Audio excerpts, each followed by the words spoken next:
Alright, so everybody live in chat, twitch.tv/the_control freak. Everybody watching the video on YouTube later. Playing some Grixis Shadow now. And I kind of had the thought come up that with these lists recently, I have not been taking optimal lines, like, at all. I've not been happy with my play patterns. A lot of my decisions have been So I want to kind of get on record and on video going through all of my decisions for the entire league. Like, every little minute thing I can come across and see what happens. Whether it be mulligans, keeps, what land I'm playing, what I'm ditching at what point, even if it seems obvious. I want to have, like, a fully broken down league that I can go back and dissect later, or somebody else might be able to grab a little information from here and there that may benefit them. So that's what we're going to do this league. We're going to go through every single step of every game the entire way through, see what happens. This list is brought by Wu-Tang08, who came in 9th of this past July 10th's Modern Challenge. So it's a good place to start. Updated list. And we're just going to run from there. Some notable inclusions for the deck. The main board, pretty stock at this point. Like the Ledger Shredder, Shadow, Channeler, Ragavan. Might be a little distinction here and there with numbers, but for the most part, pretty steady and consistent. Sideboard, got things like Flusterstorm and Spell Pierce for the Cascade decks. Unlicensed Hearse's Grave Hate. Turok for the big stuff, the 4-color piles. Kaido, K-Command for the mid-range matchups. Got Mystical Dispute, Alpine Moon, EE. A couple copies of Dress Down. Giganta is our companion of choice. So let's just go ahead and jump in and see what happens.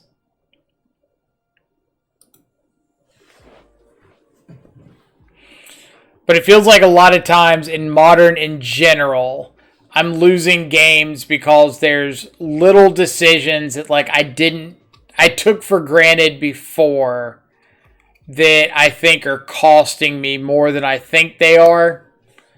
So I really want to have a league where I just, like, full focus, try to make optimal plays, discuss what they are, discuss what I'm thinking, why I'm making what I'm doing, or doing what I'm doing. Oh, good call, Erasmus. I need to update the deck list.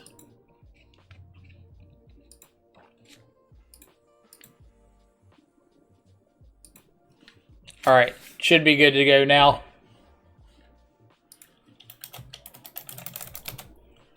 Boom. Alright. Let's see what we get.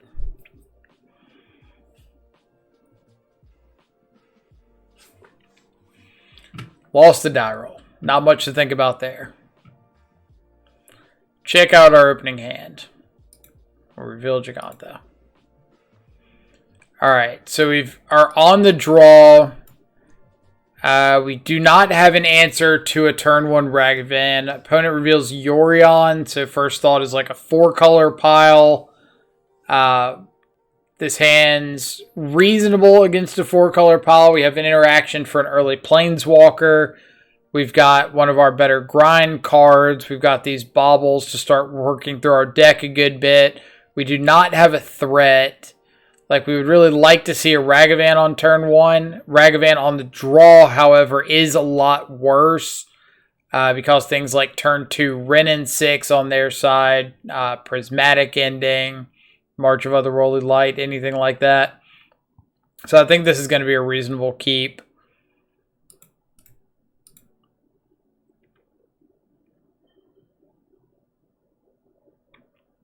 So Windswept Heath, usually Basic Forest, and yeah, Abundant Growth.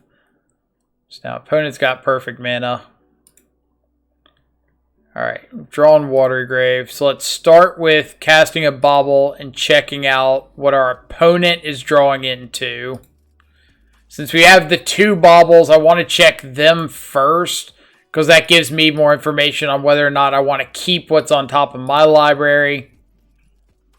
So Drown in the Loch. They do have a Windswept Heath in the graveyard. I'm putting a second card. If they fetch again, I'll be able to start drowning on curve. So I think I want to keep the Drown in the Loch. Between Watery Grave and Blood Crypt, there's more red cards in the deck than blue, so I'm going to lead on the Blood Crypt. Get my Thoughtseize down. So it is Elementals. Alright, so Solitude, Risen Reef, Endurance, Teferia, Eladamri's Call, and a Naya Tri-land. Well, if they don't draw another land, this Drown in the Lochs are going to be pretty awkward. Endurance shuts off my drowns, so I think I have to take Endurance and just rely on like Drown to hit Risen Reef and Teferi, and then fight through Solitude. But I don't want to, since I know I kept Drown on top, I don't want to be trying to fight through these 3 drops and stuff with them just having Endurance. Alright, getting heavy on land, so I really don't want to draw another one. And we really need opponent to play a fetch land before something here, if they have a play. Good. We knew they had a Misty. We saw it off the turn 1, so that was fine. Alright, so all we're really trying to do is like trade 1 for 1 with these drowns for a few turns and get to a point where we can Expressive Iteration profitably.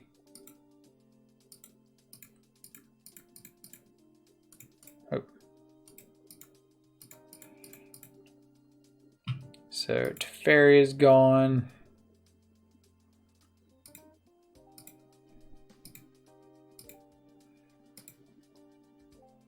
Lightning Bolt is good.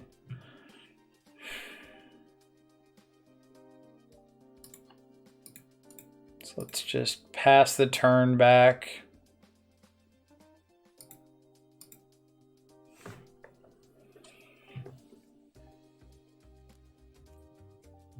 Add Yorion to hand. Okay.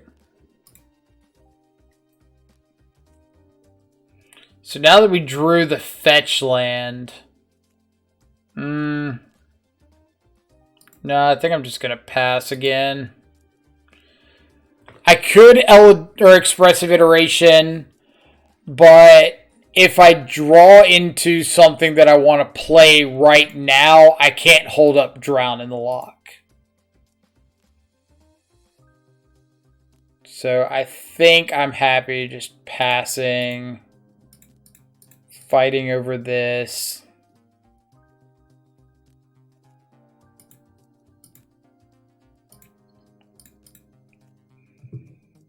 Fetching now just for the marginal thinning.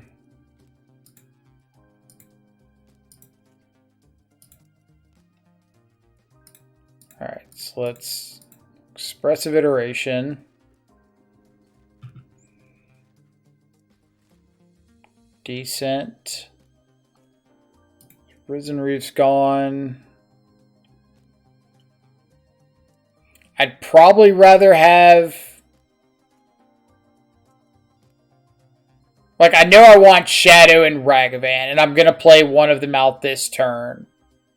I'm just trying to decide if there's one I would rather have Solituded. So let's go Shadow to hand, Delta to exile, Ragavan, or Delta to the bottom, Ragavan to exile. And we'll play the Ragavan. I'm not going to dash the Ragavan because if they just evoke the Solitude, then it takes away my extra mana here and I can't hold up Drown in the Loch.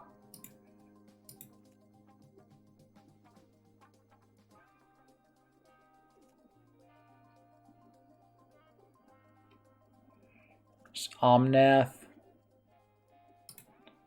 Yep.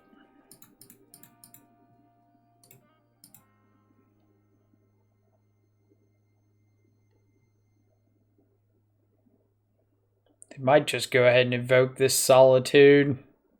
Yep. Exile Yorion. So best draws here would be like Croxa. Not a Croxa. So let's go play Shadow. Add Gigantha to our hand. And I think I am playing out this Tarn. So if I find a Croxa, I can evoke it and escape at the same turn. Can you explain in detail how to combat 4-color decks with Grixis Shadow? Sure. So it's a tough one because so much of your deck is just like 2-for-1s. Alright, so Titania comes down, trigger on the stack. We're going to bolt the Titania. So much of their deck is just like 2-for-1 value pieces. So all you're trying to do is like do your best to fight over the 2-for-1s. I was like, if they just sit there and resolve 2-for-1s all day, you're going to lose to that. It sucks to hear, but that's how it is. So all you're trying to do is like fight over the things that are gaining them incremental advantage and letting your creatures try to kill their creatures on a 1-for-1 basis.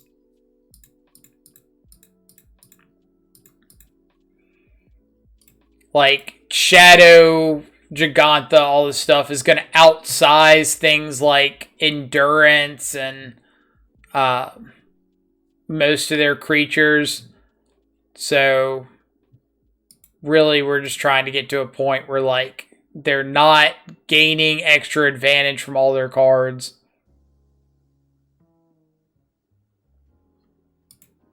Yep.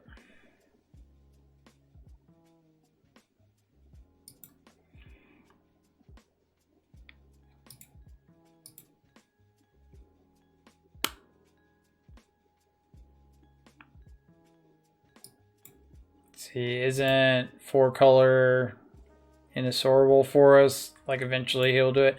Yeah, you've got to get under what they're doing at some point. Like, if you just play nothing but, like, 1-for-1 against them, then, yeah, they're going to end up outvaluing you somewhere.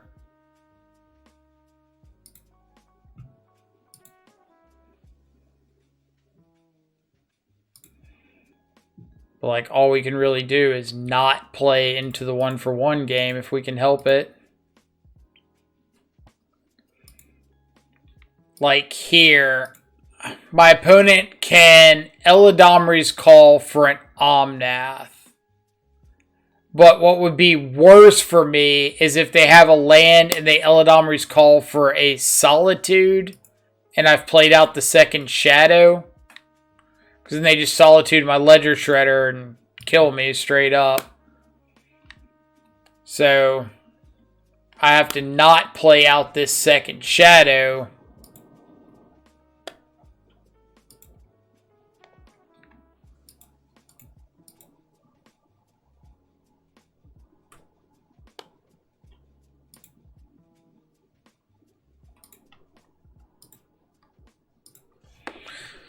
What's the difference between this matchup and Blue-Red Murktide? Because I find Blue-Red Murktide being too hard.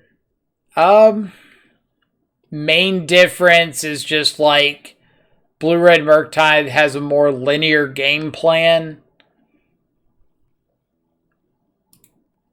They're just trying to find like Murktides and grow, like tempo you out. This deck's trying to go long. Like just everything being a 2-for-1. Murktide's got more 1-for-1s going in a straight line. So Murktide, you're more concerned with like fighting over payoffs, where elementals in the 4-color piles, you're more concerned over fighting over value pieces.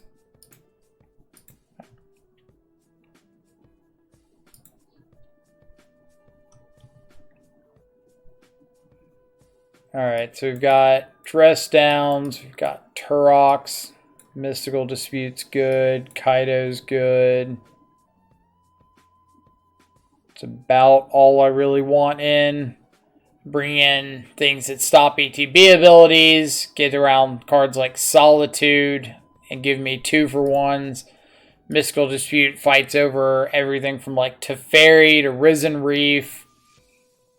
Kaido's another mid-range value engine. Do you think using Dress Down over their Solitude Fury to not let our Death Shadow and other creatures get killed in exile is worth it? Yeah, absolutely. So I'm on the play. Ragavan's a lot better on the play than the draw. Drown gets pretty bad with Endurance in their deck.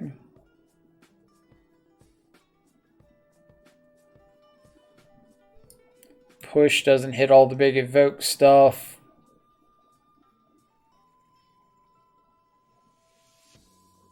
I think I'm just going to board out a Shadow too.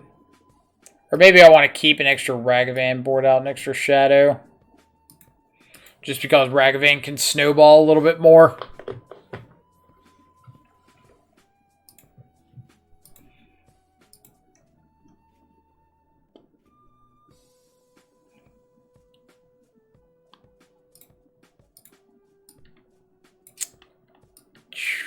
Been seeing so many of these one-landers recently.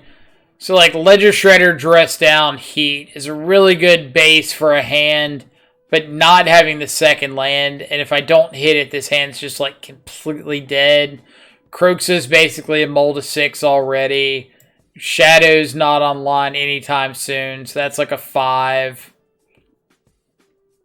So yeah, I think we can do better at 6.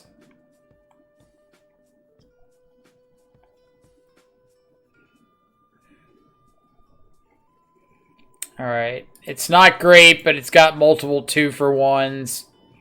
And I really don't want to go down even lower. Like, we've got a game plan here. And the game plan is just turn 2 Croxa, turn 3 Iteration, try to find something. Turn 4, maybe escape Croxa.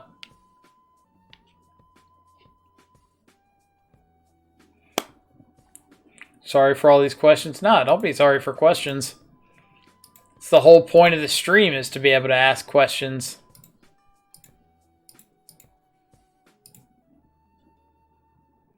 Alright, Turok's a really good draw here.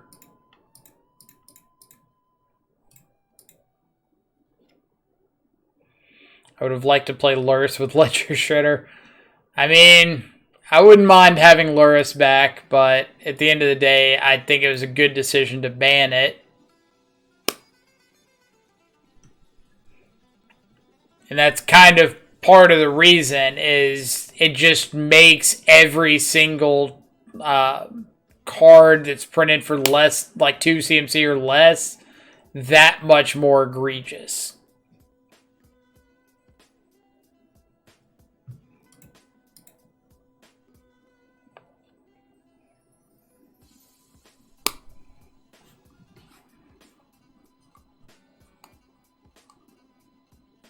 Yep. Alright, so I would really like to find something like a Thoughtseize off of this iteration.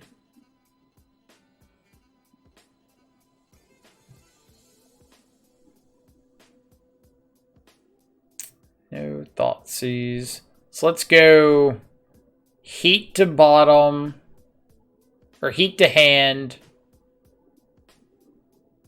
Because I'm going to be doing stuff with my mana like every turn from now on. So I think I want Heat to hand, Shredder to the bottom, Bloodstained Mire to exile.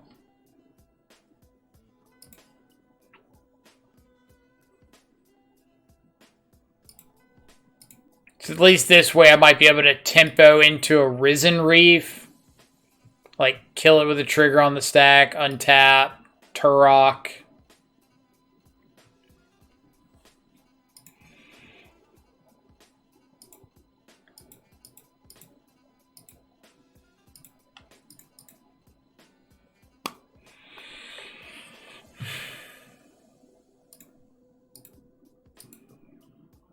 All right.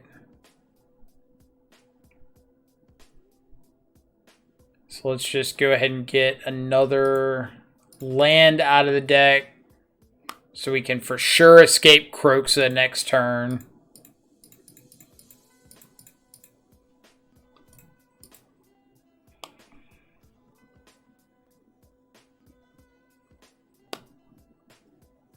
They have Veil of Summer.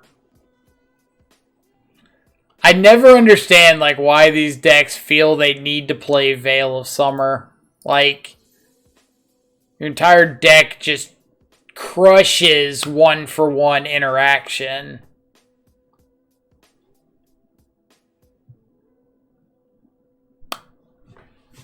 At what point are you just like, you know what I need? Yeah. More ways to beat 1-for-1 interaction.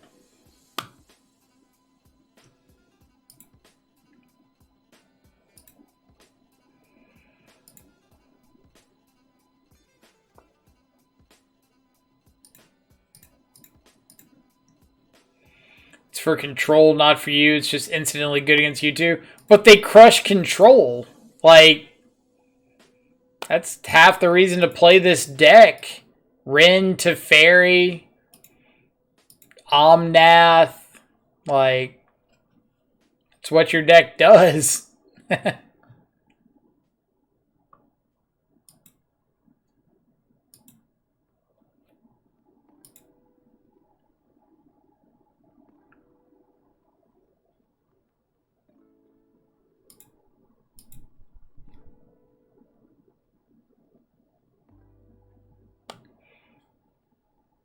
Game 1 is pretty okay for control decks. The problem is when they get Veil and Flusterstorm.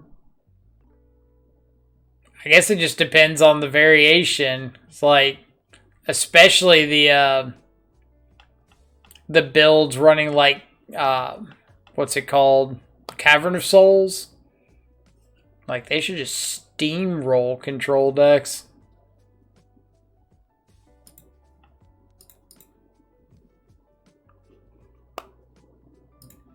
Not really sure why opponent didn't attack there. So I have the fetch land, so I can turn on Shadow anyway.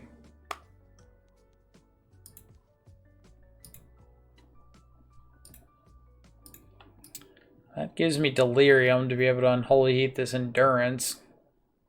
Let's have second Veil of Summer. Yep.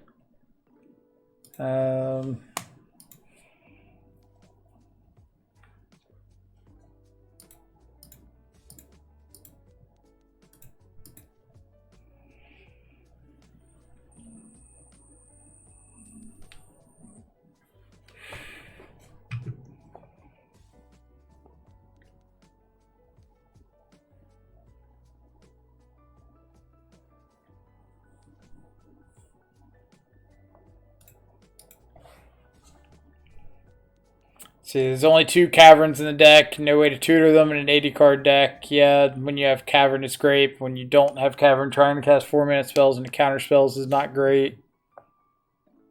Yeah, you're super dead to Titania. Let's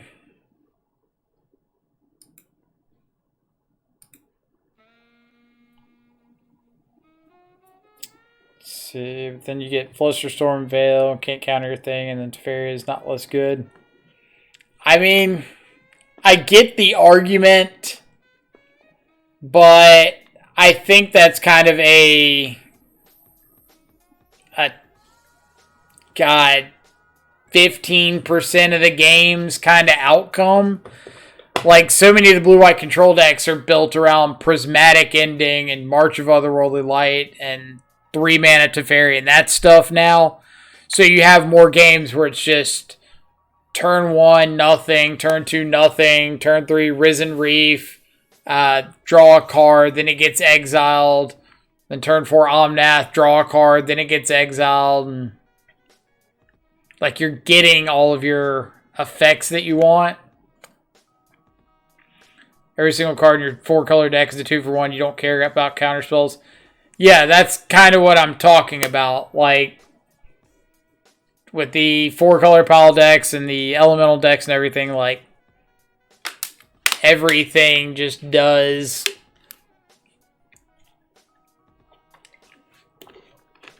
Like, it's just a matter of, hey, I've got to resolve one thing and I'm ahead.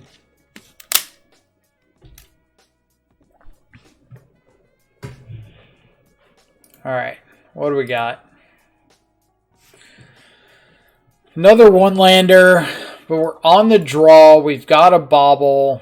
We've got an answer to like an opposing Ragavan. I think this is fine. If I didn't have the bobble, I'd probably throw it back. Zeatora's Proving Ground. So it's some sort of Jund. Save this bobble so I can try to filter off the top and find my second land.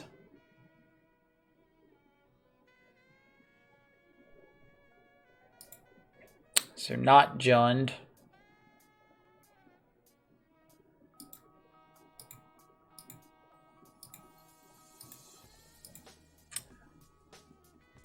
Yeah, it does look like creativity at the moment.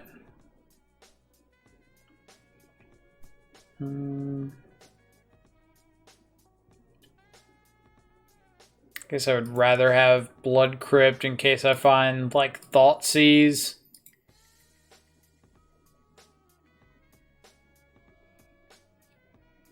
But we wanted to wait until the end of our opponent's turn there so we weren't playing into, like, hand disruption. Bobble ourselves, try to find that second land.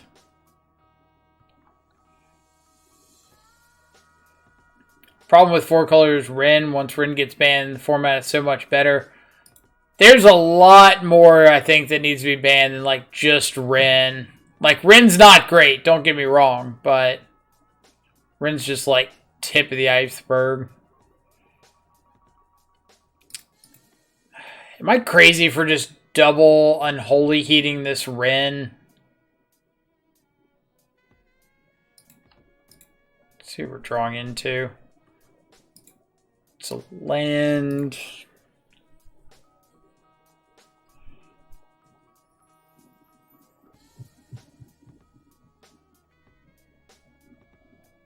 I think I'm just going to double unholy heat this Ren right now. It doesn't feel great, but it's going to be a problem going forward.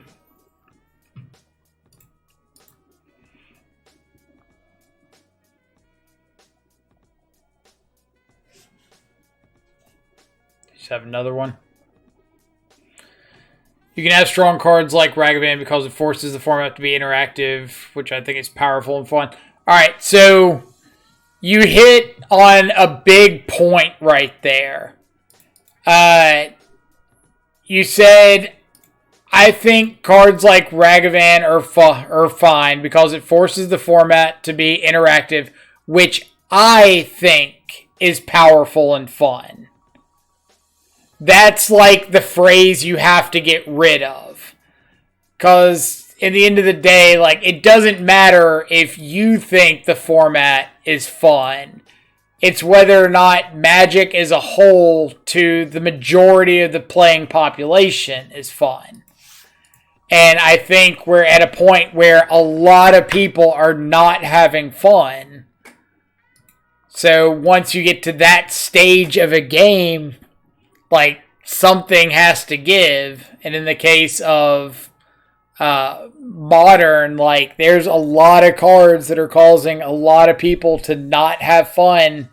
And when they stop having fun, they stop playing the format. When they stop playing the format, you stop getting support for it. And when you stop getting support for it, Events die off. Nothing happens to protect the format.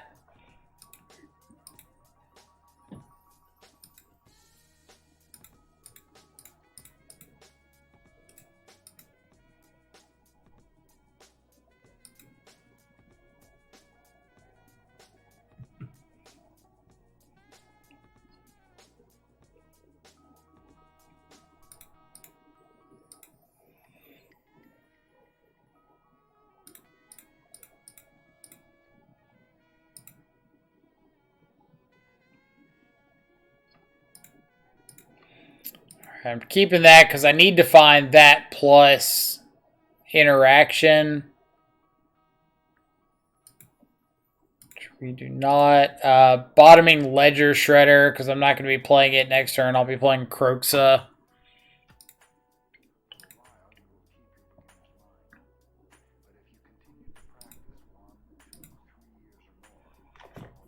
Let's see.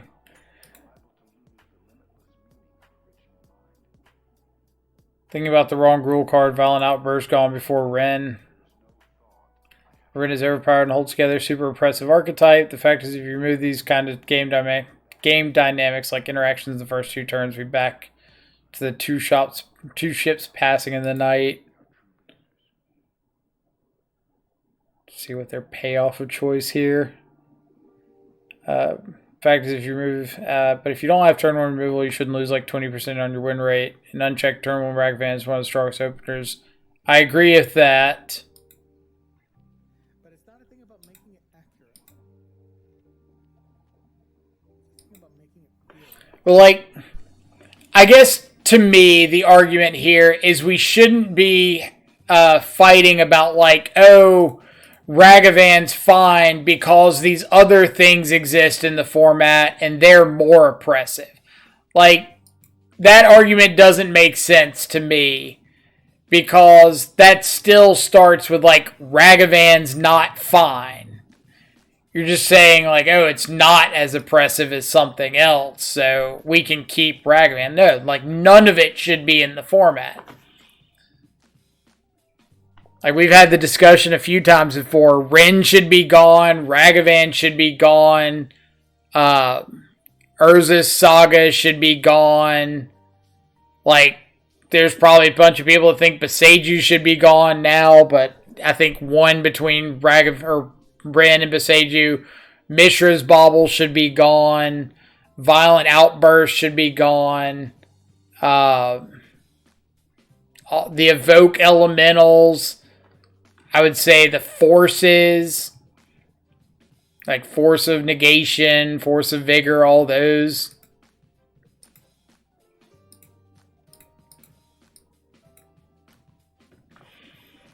Alright, playing Croxa here so that I'm able to escape it next turn.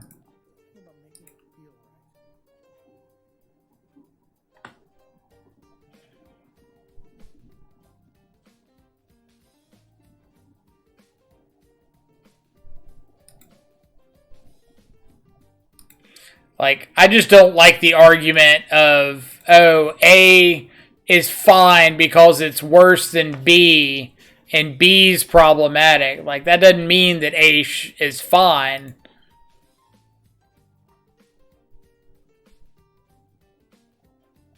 Is this just like Scape Shift? But it's not a thing about making it accurate.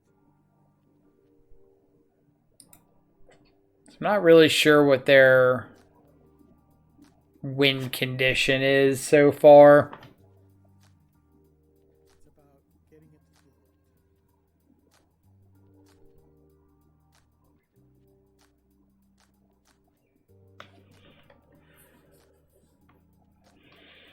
But the problem is once they put a lot of these cards into circulation, then it becomes really difficult to go back after the fact and say, like, oh, yeah, well, A was a problem, so now we're just going to ban it at some random point. Like, no, you've already started the chain here.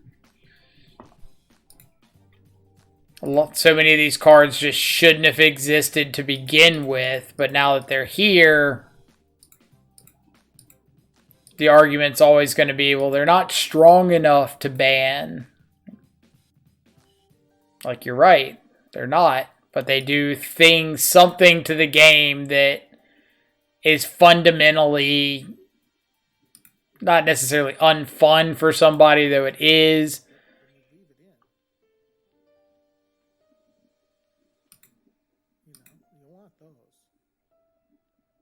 Alright, so if they get a Ren emblem here, we're just going to have to fight through the lands they have in hand. But if they don't get a Ren emblem here, then we can decide if we're attacking it down.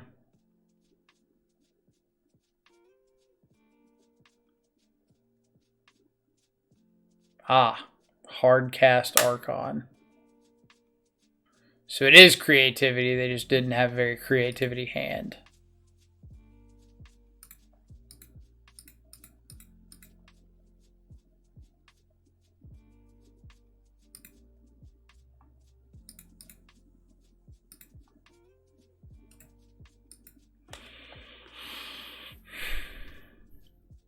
Yeah, I agree. There are like 10 cards that should go. The overall power level got way too high. Watsu just pushed it too much. If you showed a modern player in 2018 with the current meta looks like and asked them what year they thought it was, they probably would have guessed 2035. I mean, that's pretty much it, yeah.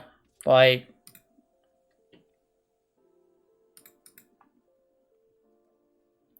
there's quite a few decks that are just for sure too good. We can't beat another Archon off the top, right? Yep.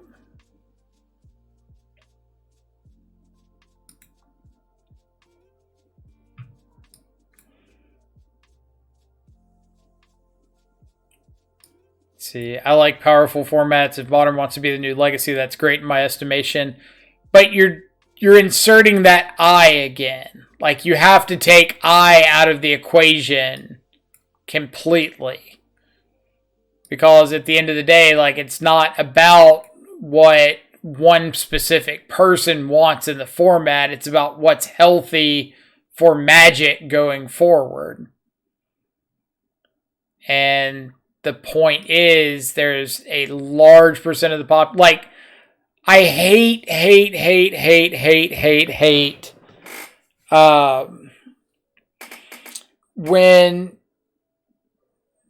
when the argument comes up of like, oh, the community complained and something got banned because people complained, or people just like boo-hooed to Wizards. No, that's how it should be. Like, you should have a community-driven decision when it comes to things like banning. It shouldn't be one person who may or may not even play the format saying they've tested it and they've come to the conclusion that this should be banned. No. Like, the game is run because people enjoy the product, enjoy the competition, enjoy the events, and if they aren't enjoying it, they're not going to go and the game will die. Alright, let's see. Alpine Moon on Dwarven Mine's a mistake. Giving them Rainbow Lands on demand will backfire horribly. Not when your goal is to prevent chump blockers. Like, their mana's already fine.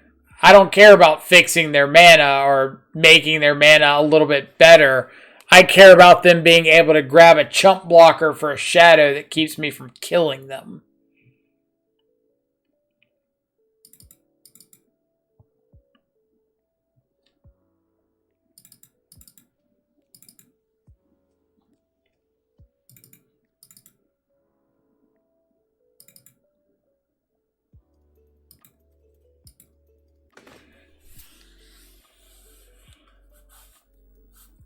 Let's see, top deck Manadork is incredibly weak on turn 10. Ragavan certainly isn't.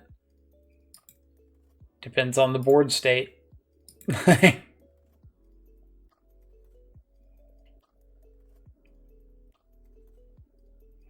Fact is, patient is the only one that can tell you which are the symptoms. I don't know how to write that, but only the doctor would be the one giving you the meds. So you mean like the community can tell you what the problem is, but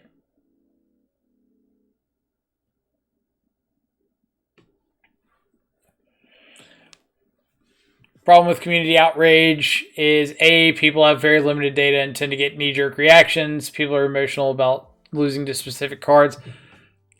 I agree with that to an extent. Yes, on the knee-jerk reactions, for sure. Like, people are terrible about saying, oh, I lost to Tasha's Hideous Laughter. It needs to get banned. And that's fine. But I also think there's a point where enough people make their intentions or thoughts felt that a decision likely needs to be made on something. And for a lot of current modern, I think that those decisions have pretty well been made. Like, you can go down and see what problematic cards are in the format just by how games tend to play out. For example, Ragavan's a problematic format or problematic card in the format because you can see how many people have to deal with. Oh, it's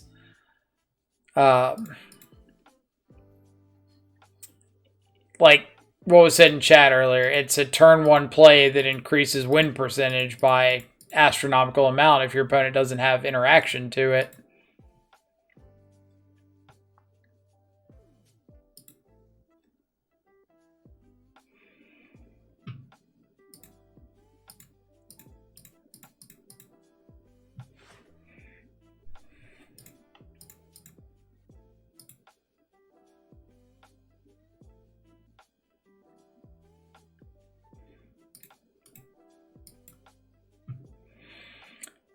Probably like upkeep lightning bolt something.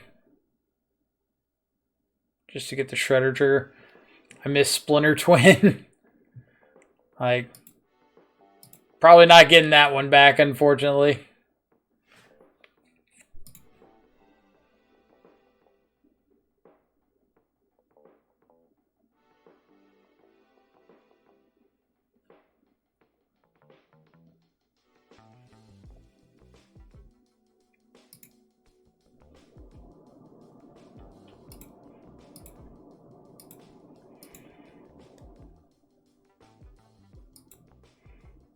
Alright, so let's upkeep. Filter this draw a little bit.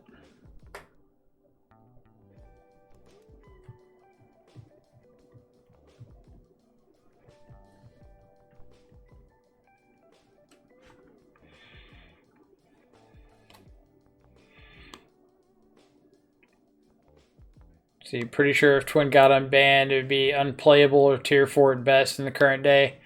I think it would be playable.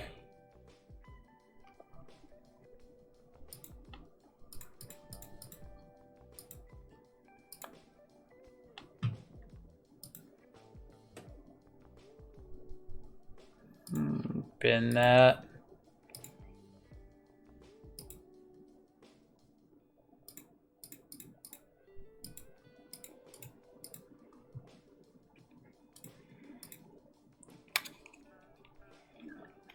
Just hoping to find a land to be able to Alpine Moon. But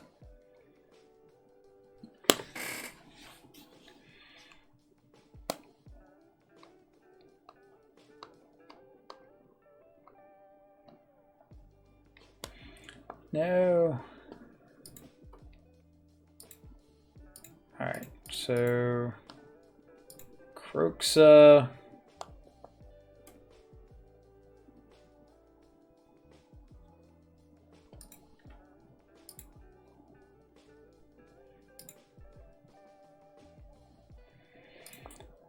Alpine Moon first. Ledger Shredder trigger. Ditch Bobble. Dwarven Mine.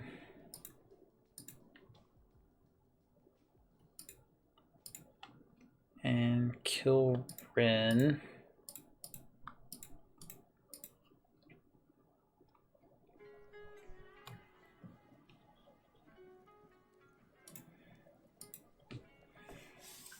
see. Drowsy Winter was definitely the worst Modern has been in the history of the format. I would agree. That was a very, very miserable time. So let's play out Channeler. Add. See, I've had zero problems with Monkey unless I'm playing a deck that has no interaction. Forcing players to put interactive spells in their deck looks like a good shift overall. Even Tron plays 3 to 4 removal spells main deck. So, like, I don't like that argument. I don't think you should ever force players to play a certain way in a format.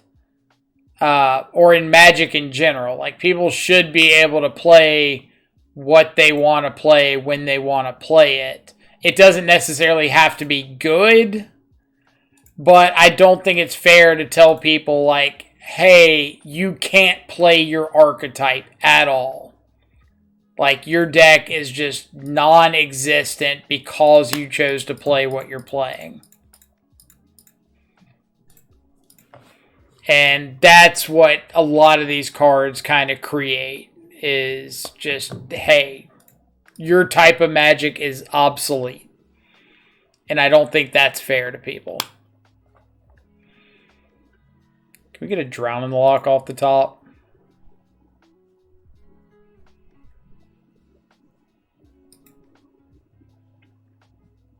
Thank you.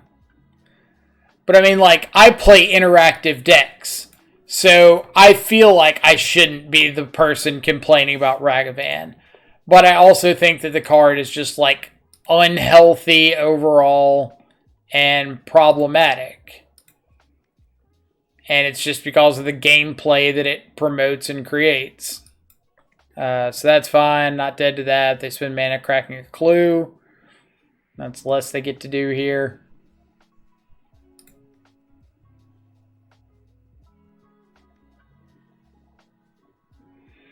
I think moving away from linear, non-interactive strategies, which used to be the staple of Modern, leads to better format experience overall.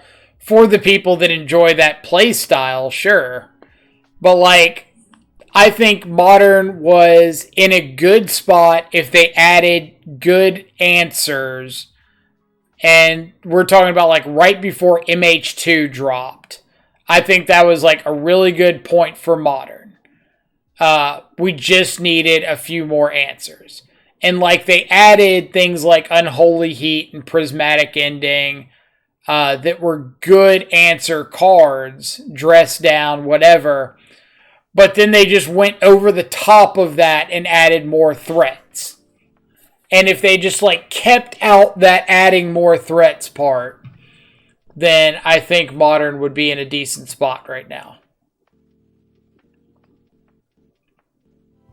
If they just said, like, yeah, here's Prismatic Ending and Unholy Heat, Dress Down, blah, blah, blah. But we're not going to, like, strap a Swords to Plowshares to a threat. We're not going to give you Ragavan, Dragon's Rage Channeler, all this stuff in one set.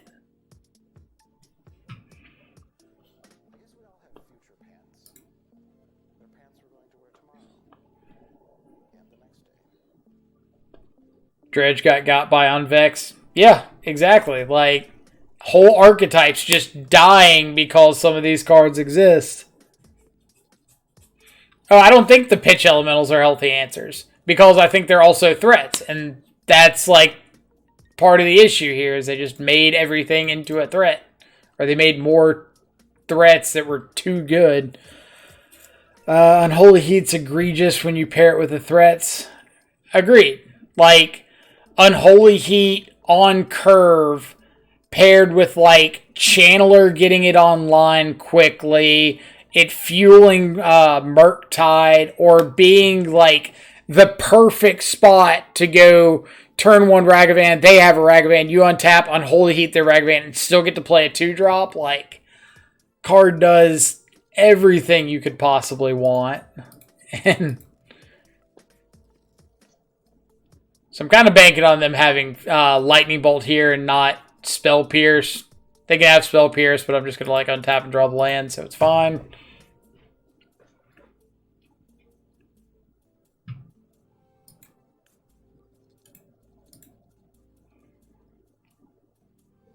Let's see. When Solitude was spoiled, I showed it to my friend who pretty much only plays Legacy, and he was like, what? 1 mana for Sword Plus shares was too expensive. Right? Like, we already had... I can't tell you how much I hated white players that were like, oh, I don't have good answers. I need better answers. Blah, blah, blah, blah, blah. And then you give them, like, what's it called? Skyclave Apparition.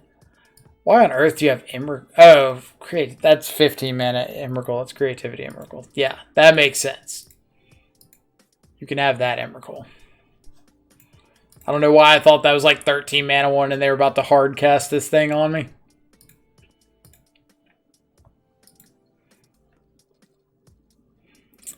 We've got land. Okay. Emrakul, Dwarven Mine, Lightning Bolt. I think my best plan is just a double threat here.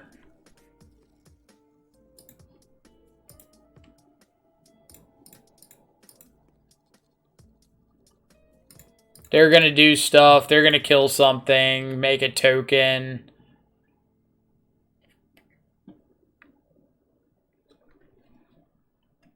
Now Living In became the coin flip graveyard deck.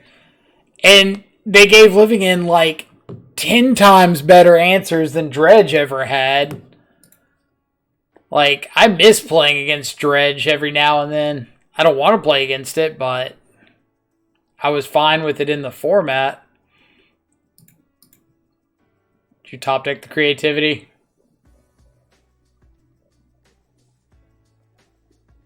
Okay. Guess they ditched the Emrakul, reset the graveyard. Drown looks pretty bad.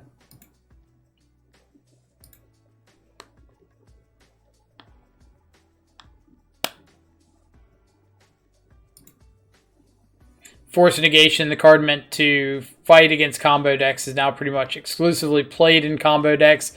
So the problem with that is the card Violent Outburst. Like, allowing your opponent to play their combo at instant speed is a huge detriment there. That's why Violent Outburst is like on my list of cards that I think shouldn't exist in the format.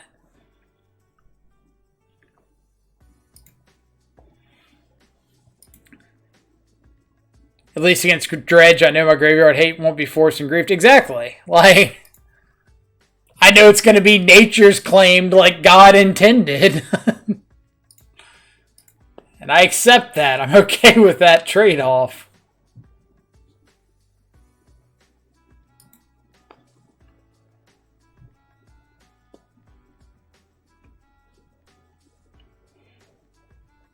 Yeah, like, if they have to combo at sorcery speed, then it makes Force of Negation, like, not as egregious to play against, but it also makes it so that it can be used as a way of interacting against those decks. Alright. How about a land? Nice. How about my opponent not having the magic card Remand? Black, red, black, red.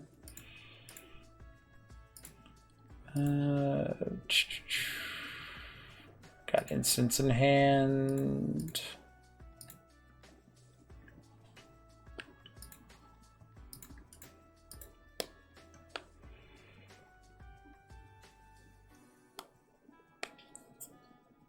See, if Outburst was banned, they'd have to play another color for the second Cascade spell like Ardent Play. Yeah, but mana's so good in Modern right now that, like, that doesn't matter, right? You can just play a couple Triomes and, like, move on with your life. Never have to worry about not playing your Cascade spells on curve. And wouldn't be able to Blood Moon too. Oh, man. You got me there. God knows I want my Rhino's opponent to be able to Blood Moon.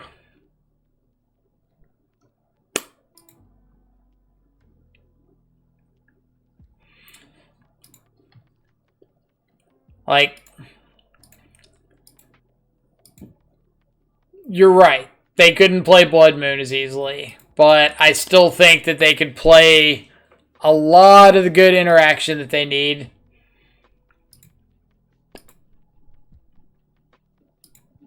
And honestly, I'm okay with not allowing every deck in the format to play Blood Moon. I'll take that L.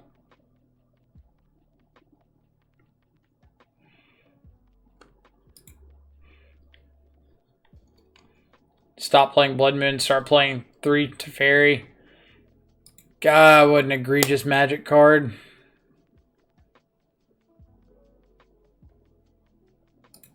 So let's go terminate you. Hiya.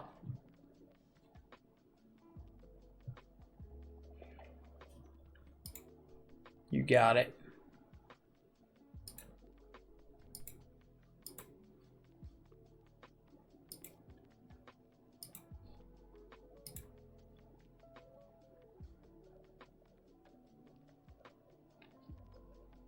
So a land gives me delirium. That does not. Ew.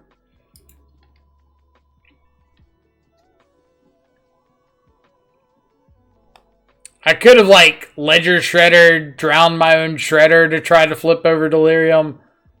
But I think that seems a little too cheeky. I'll just attack you, play a bird. I guess I could have played the bird, drowned my own bird, give me 2 looks at it. But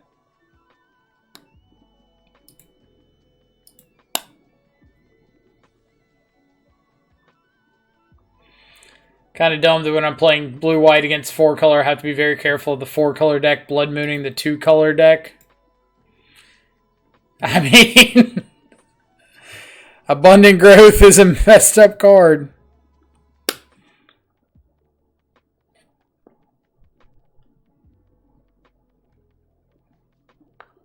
Yeah, I think Abundant Growth is on the short list of cards that probably needs to be looked at.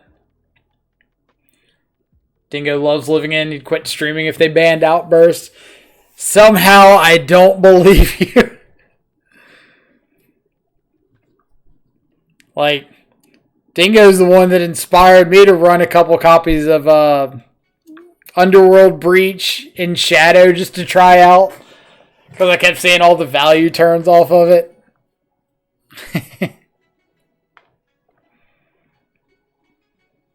Just ban Yorion and Abundant Growth is irrelevant. Companions are suited hell. So I think when they banned Lurrus, they should have just banned all of them. Like, I don't like the fact that there's some decks that just have access to them and some don't, and there's not a lot of rhyme or reason.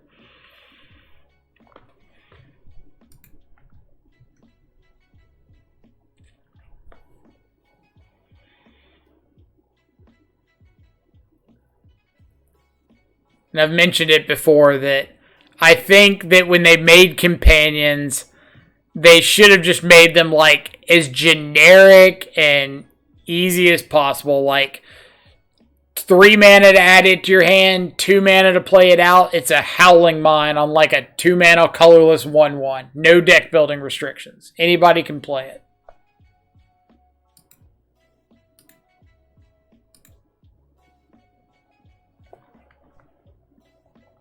Alright, 1 lander with a bauble. Let's roll with it.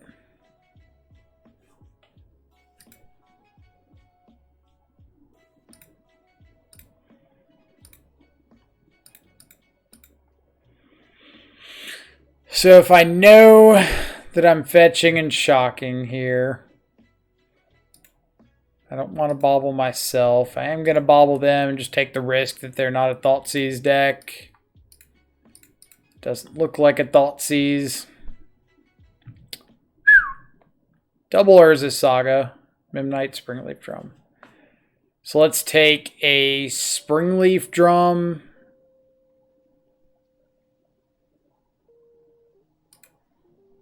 Say go.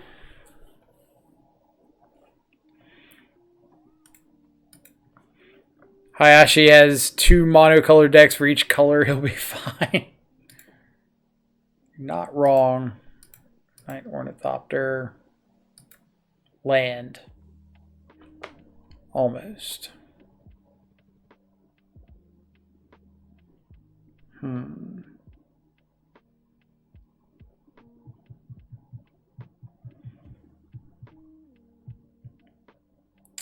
I think my best line is to play Channeler and go for upkeep Unholy Heat on my next turn to try to find land.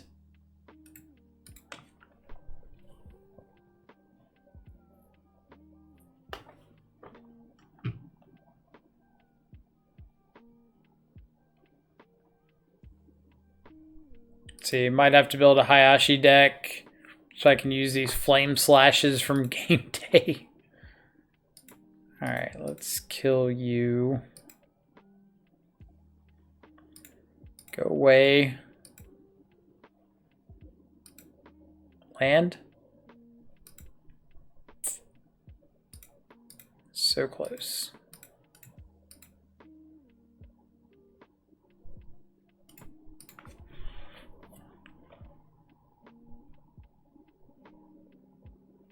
Oh, I did see the Dark Confidant. Those things look pretty sweet.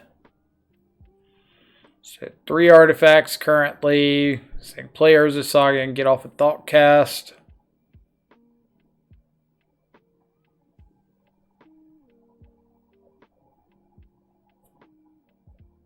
It's alright too.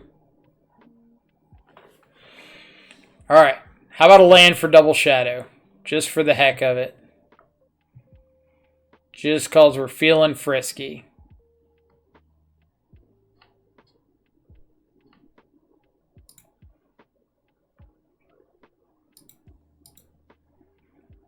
Should have felt friskier.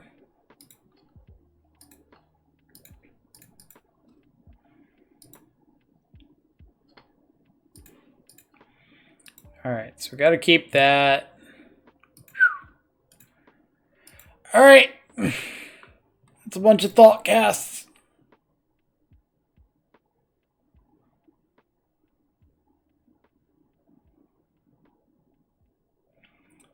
Top 2 to 1K on New Year's to get a Coco. Oh, I did get a Coco. I've got like random promos sitting around from stuff like that.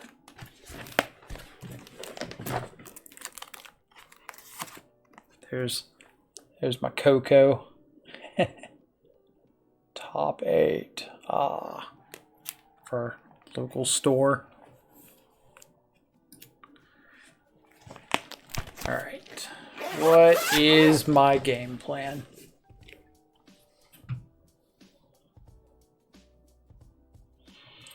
You got 1, 2, 3, 4, 5, 6, 7 artifacts. So we're just dead. Still haven't qualified for DreamHack. I've only played one event that would have qualified. Top 8'd, didn't win. But I'm not going too far out of the way to try.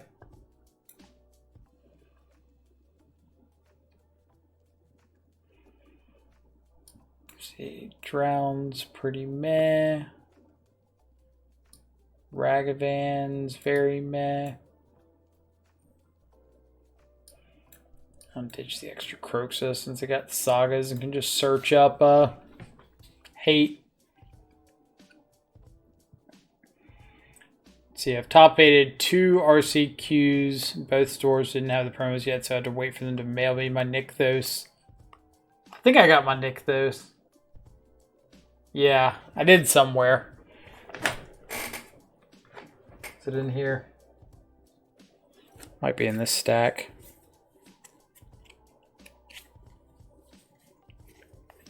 Let's see, do any of these things look like a Nykthos?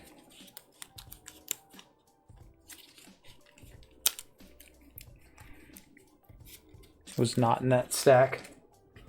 It's in a stack somewhere.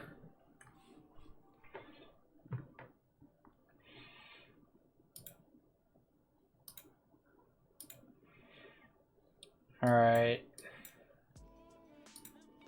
Yeah, we'll keep this. I'll probably play out a bobble on turn 1. And then keep the second one for Ledger Shredder on 2. I'll keep Terminate. The Nykthoses are selling for like 100 right now. Well, time to dump mine then. Because I don't care about that thing in the slightest.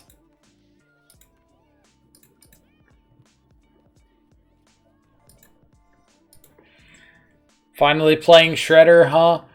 I mean, so the reason for this stream was I felt like, or not this stream, this list, is I felt like I don't play this list optimally, like at all.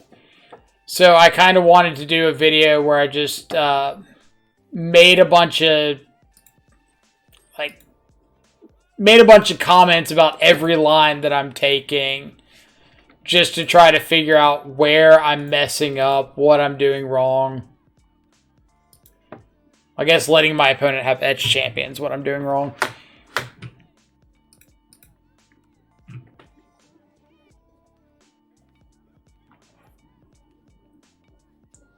Alright, Spell Bomb's fine. So let's go Thoughtseize. Take an Etch champion. Play Shadow. Get our Shredder trigger. Just discard one of these Terminates.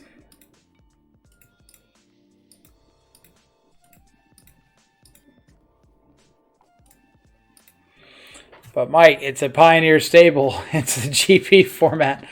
It might be, but I have no intention of playing a Nykthos deck. Like, I think that card's so high up on the list of things that are going to get banned. What am I doing here? Am I just ditching Fatal Push? Grow my Shredder again?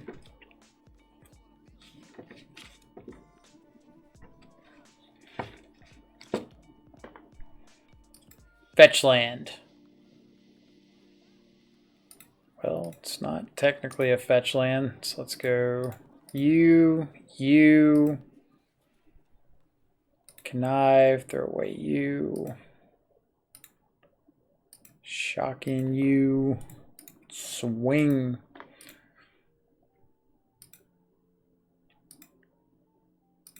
I think the mono green deck is what Modern used to look like before MH2. I mean, maybe that's the case. Maybe I had a lot of fun in that format just because I played like Shadows and Stubborn Denials and Drowning Locks in every deck imaginable. I would accept that argument.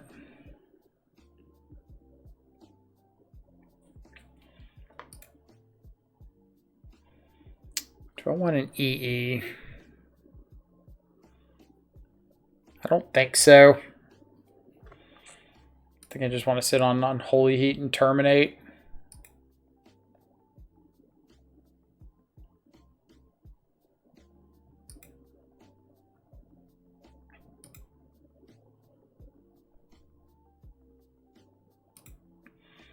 Yep. All right. I'm going to be mana efficient here. I could go to my turn and like try to connive with the Ledger Shredder, but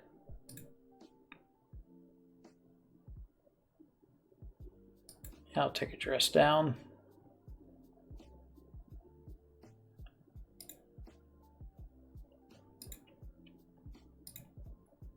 This way, if I attack and they go like block, bounce here, then I can just dress down, grow this Shadow, and kill.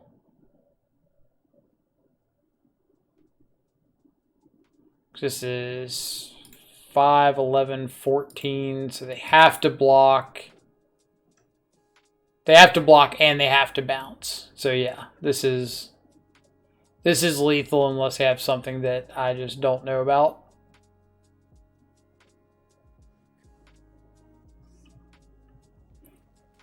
Played your 4-color list with Goyce and Luris, and it was indeed fun. I loved that list. Lord of Atlantis, thank you so much for the follow. Hope you're having an awesome Monday. Also missed a follow by Mardine. Sorry about that. Here's a dress down. Sure.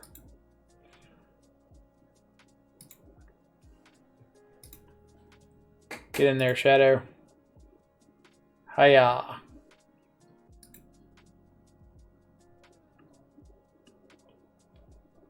Do you think Jitte Unbanned would make Hammer tier 0? God, I hope so. When it just becomes like, I'm going to get Jitte to destroy the mirror or outgrow my stuff. Can you imagine a Jitte on a Sanctifier on Vec? Ugh. Ugh. God, that'd be nasty. Alright. Changing anything up? Nah.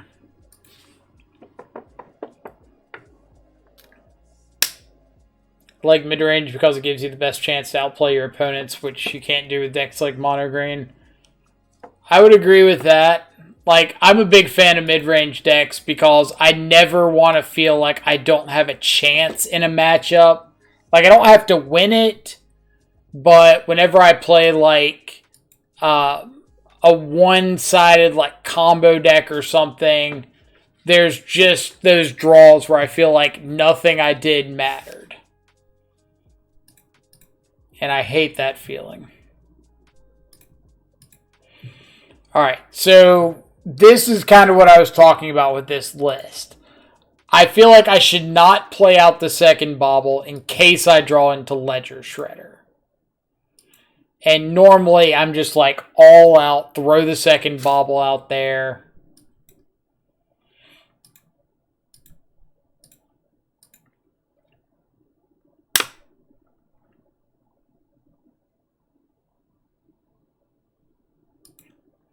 Frog Measy.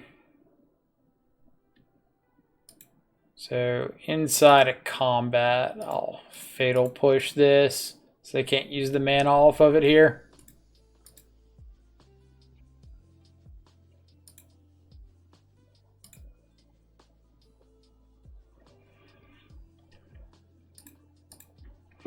Alright, so I will bobble myself to see if I'm wanting to fetch or not.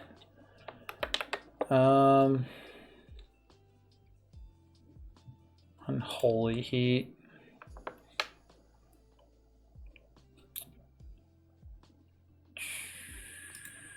Yeah, I'm keeping Unholy Heat.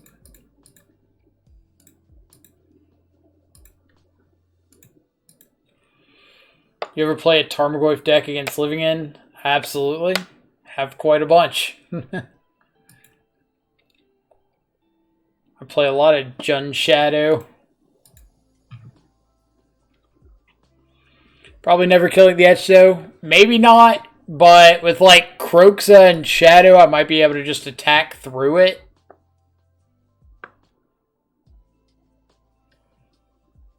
Like, it's not a perfect plan, but if they're just like relying on this specifically, then I might have a shot.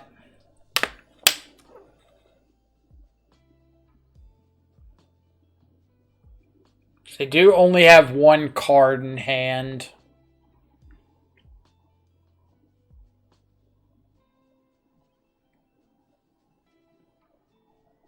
Alright, let's think. We want to get to our best spot.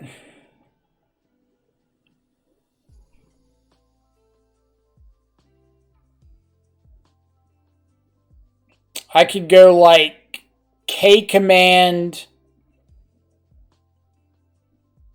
blow up the spell bomb, make them discard.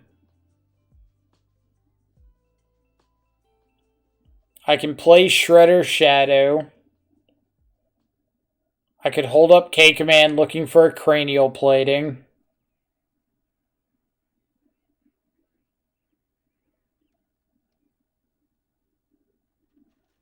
One, two, three, four, five, 6 artifacts with the plating.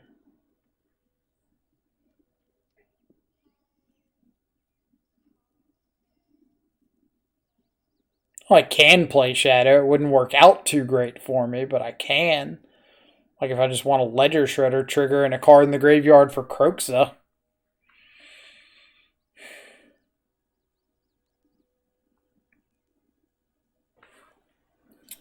Let's go.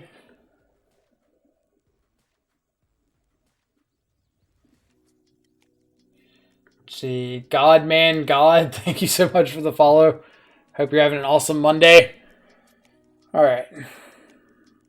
What is my plan? I've got EE in the deck is my only way that can just straight up kill Etch Champion.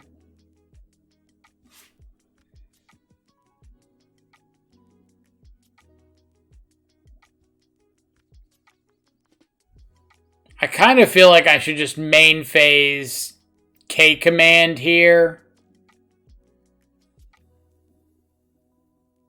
Like blow up, spell bomb, make them discard. I think I'm going to do that. Because if this last card's like a Thoughtcast effect,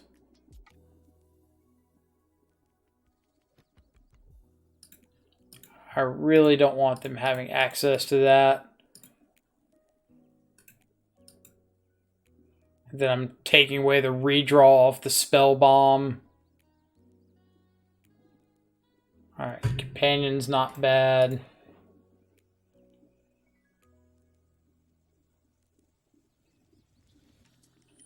It's always a Thought Monitor off the top.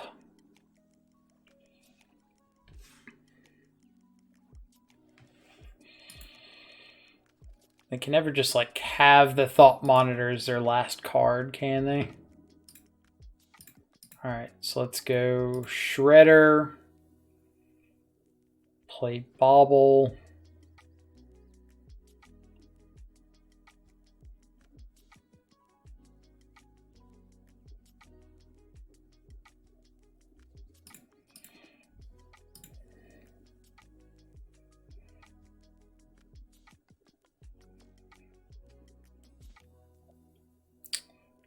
Another Shadow. So let's ditch the second Shadow. Can see what they're drawing into. Decide if I want to play Ragavan or hold up this Unholy Heat.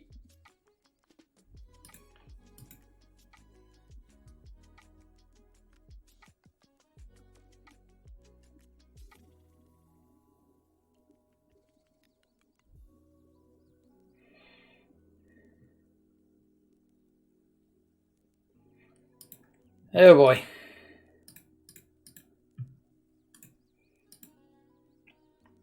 Opponents never just want to like draw nice cards, do they?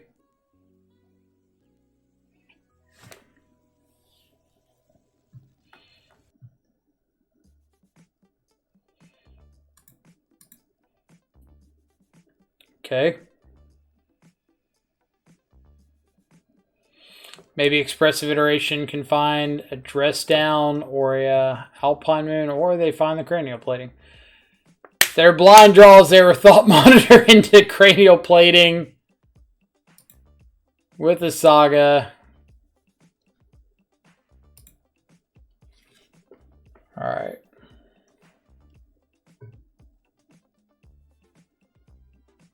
So now with this Etch Champion, I don't have any outs. Or with this Cranial Plating. Yep. Ugh. Plating, you monster.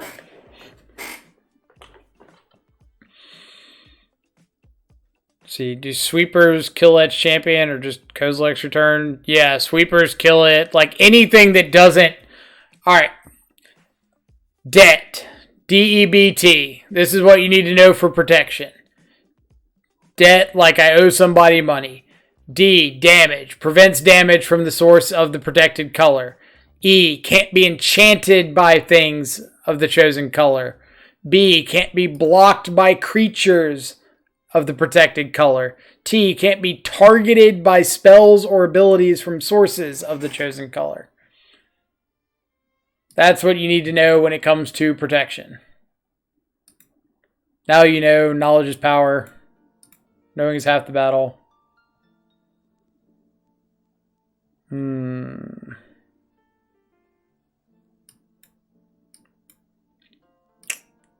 This is not good.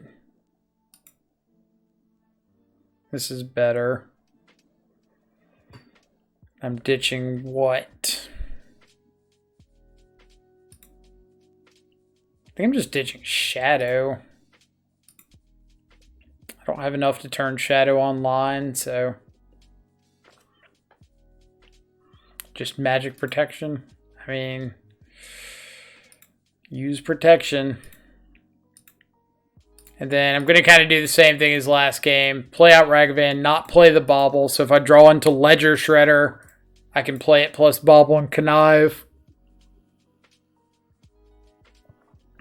Seachrome Coast. Is it ad nauseum? Please don't tell me it's ad nauseum.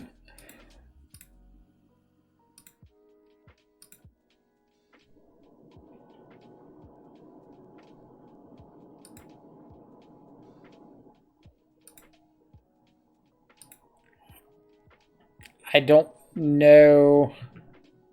What is this? Like, I know what Otherworldly Gaze is. I don't know what my opponent's playing. But I can Otherworldly Gaze.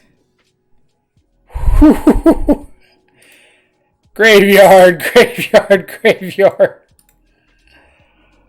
Maybe that's what I need to be playing. I need to be playing Otherworldly Gaze in all of my lists. I'm going to shuffle that away. I'm just going to look for like a Drown in the Loch. I think that's like reasonable, generic card that would be good to find here.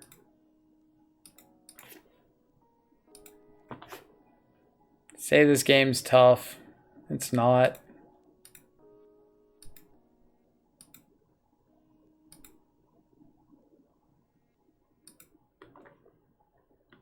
Graze Croaks into the graveyard. Now we're talking.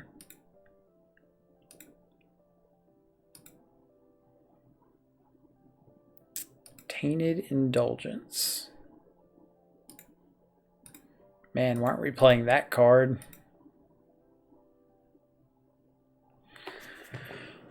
Okay, so let's go Unholy Heat to the yard.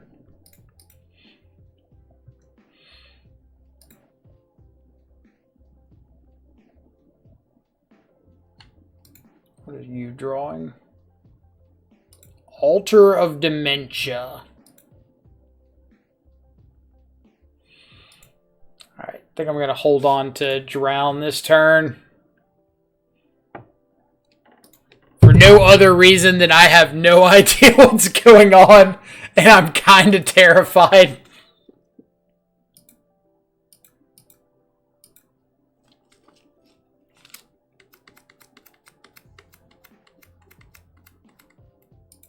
Like, what plays Altar of Dementia? Besides our opponent right now, obviously.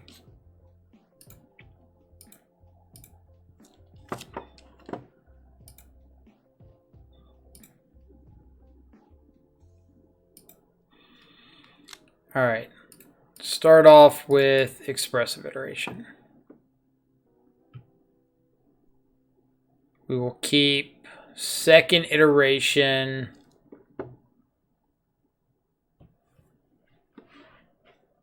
Dingo played this deck today.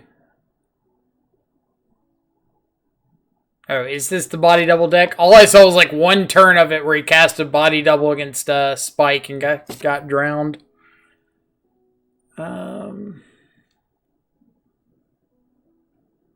I don't think I want the Croxa, honestly. I think I want the land.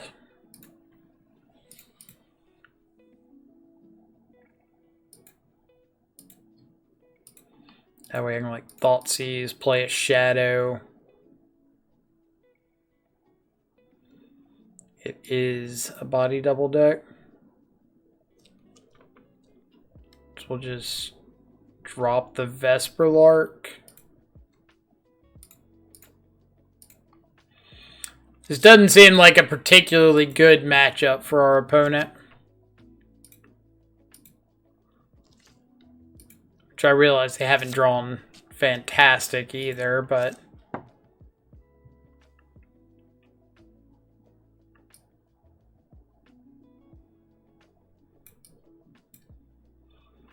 Dress Down seems okay. Mystical Dispute, Hearses.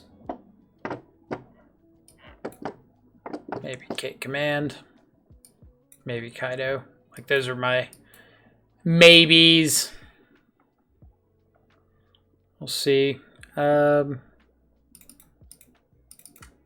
Even some removal, but I don't want to go crazy on it. Probably just like the 2 Terminates are fine. And like not bring in Kaido. So I don't think I want to play a 3-mana sorcery speed Planeswalker.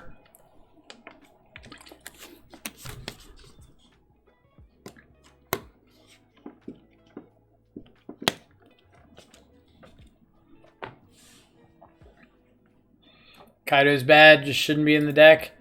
Well, it's not my list, so here we are. This hand is bad. That's better.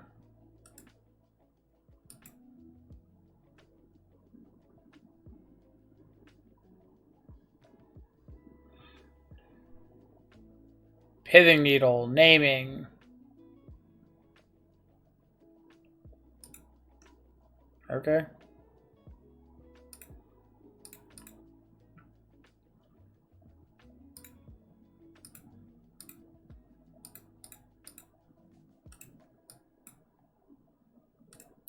Might have considered bringing Croaks out.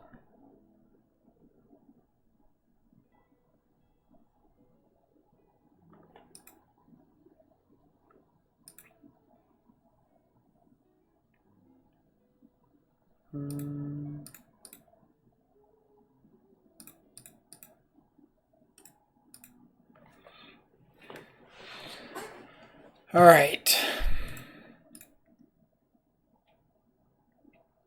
Pithing Needle, preemptively naming Hearse.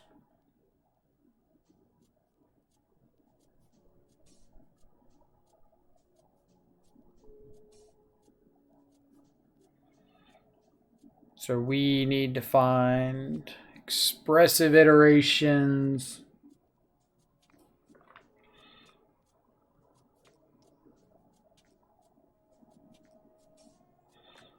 No.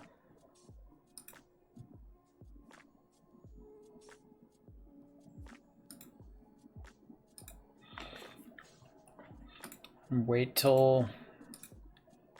don't want a Croxa here. Got 2 cards in hand. No, we'll just pass. So right now they need to find a way to get something into the graveyard and reanimate it.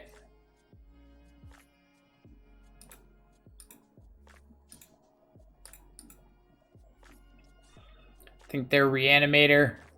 We saw like the Vesperlark last game, so you know they've got some amount of this alleged Vesperlark combo in.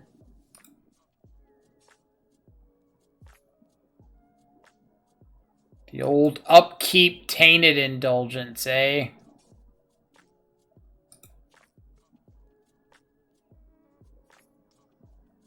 Well, now do I want to just sit on that?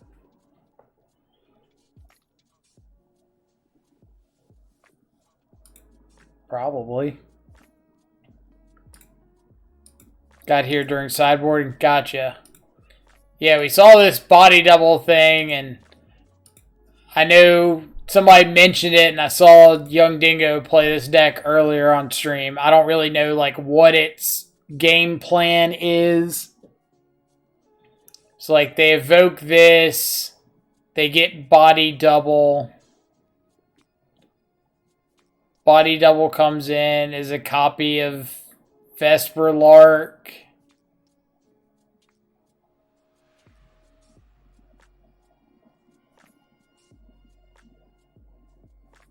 So they loop, but then what?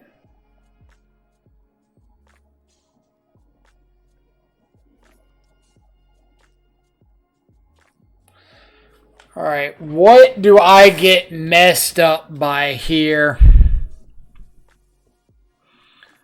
Vesperlark enters. They return body double. Body double comes in as a copy of Vesperlark. But then what is...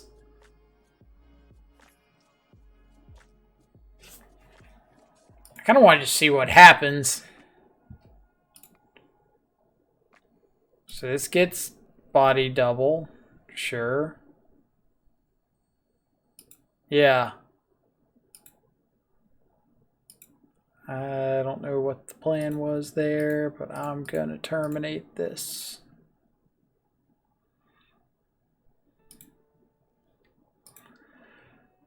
Ugh. I'm going to ditch that and look for lands.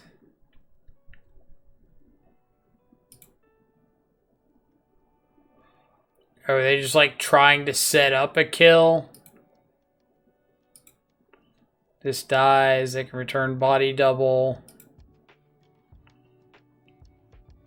Oh, so it's just like to always have a Vesperlark out. This is like an infinite chump blocker.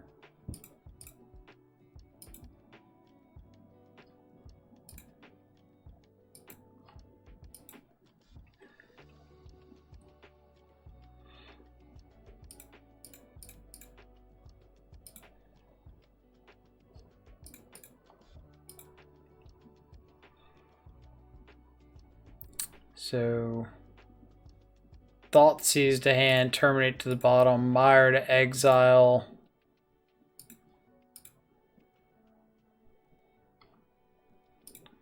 Don't want that because of Hearse.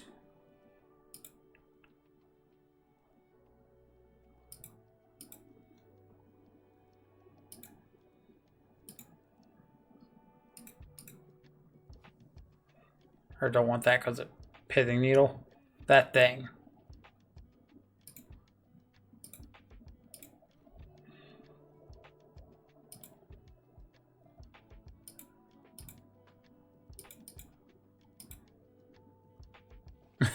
We got what you meant. Yeah, it just hangs out. And blocks and comes back and blocks and comes back and blocks, I guess.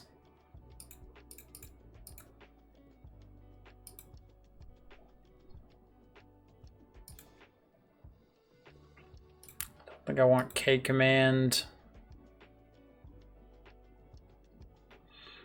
Drown to hand, bobble to the bottom, steam vents to exile. I just kind of want land drops. Because I want to be able to Kroxa and then like get back Kroxa.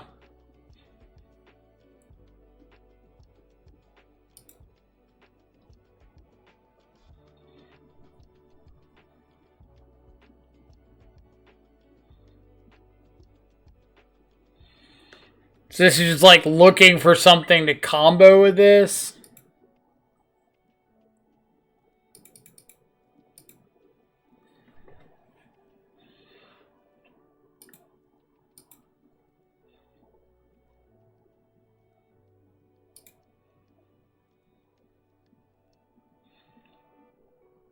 That's fine.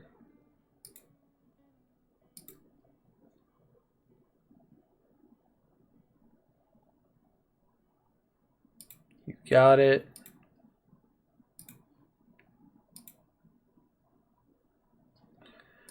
I'll put that on top. Next turn I'll have enough to Play the second Channeler, play Croxa, and hold up Drown.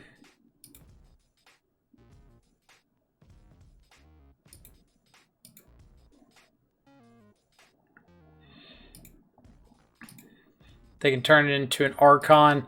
Yeah, if they find the Archon, I guess they can. Could also just like sit behind double Channeler. So I guess if they have if they have an Archon in hand, they would have ditched it to this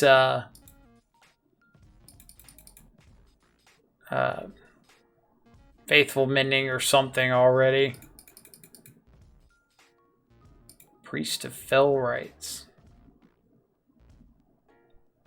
And then I think I just want to drown this Flashback Gaze.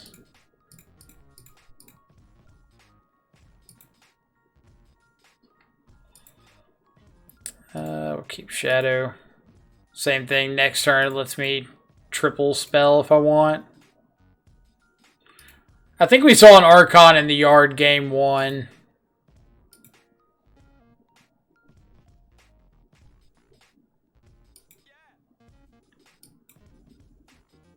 I think.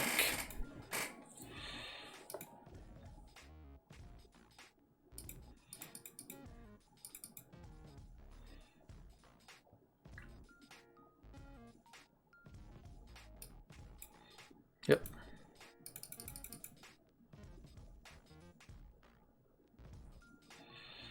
You've got body doubles out the wazoo.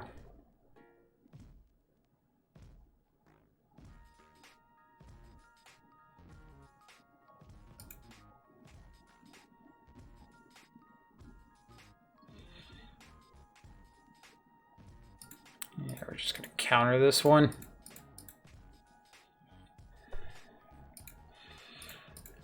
Keep.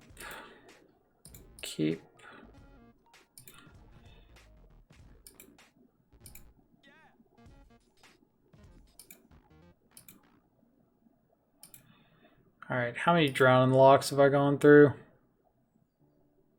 Just the 2. Yeah. So let's start with Iteration.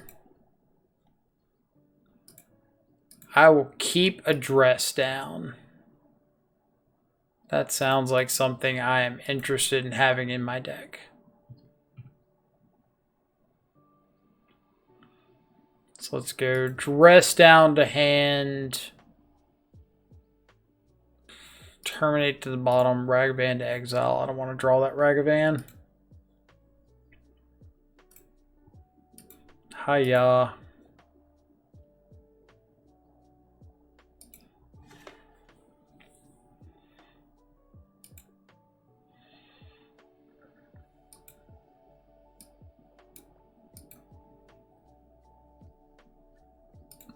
Here's a Shadow.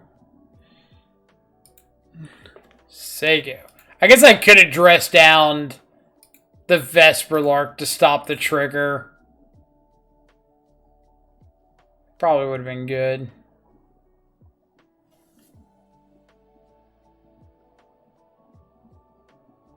Alright, so this just enters as a copy of Vesperlark.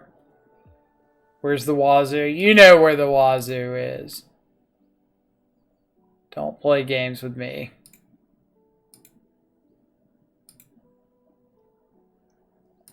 Alright, so let's Thoughtseize.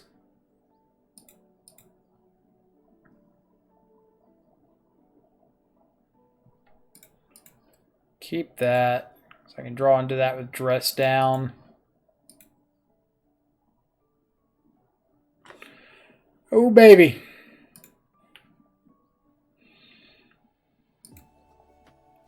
So let's Hiya in there.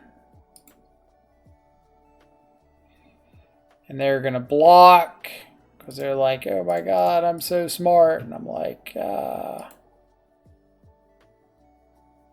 am also of the smart variety.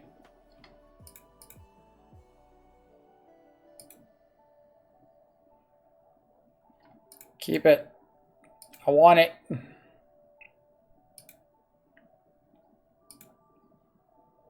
Vesperlark's down.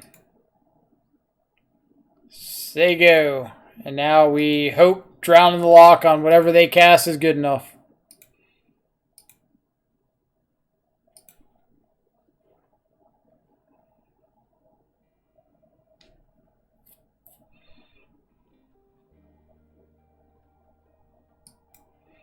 So they unearth Archon. We sack Channeler, ditch Croxa.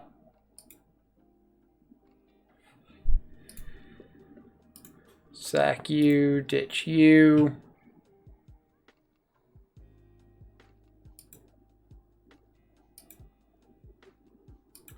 And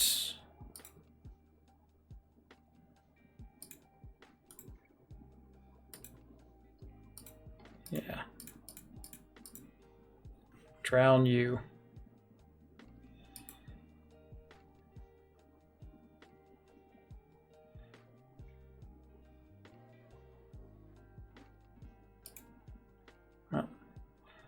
All right. Shadow for lethal. Ah. Don't know what happened. Let's go with it. Cards were played. Friends became enemies. Enemies became friends. I mean, they could have had a dispute there.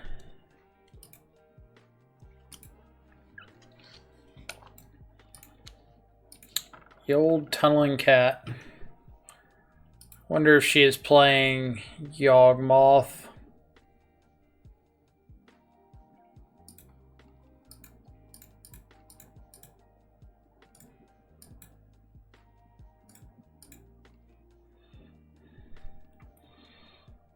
Looks like Yawmoth.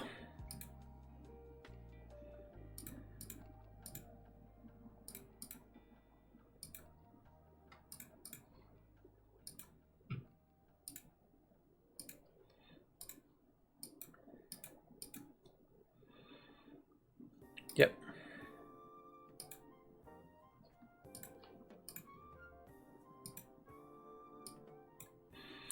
So many young wolves.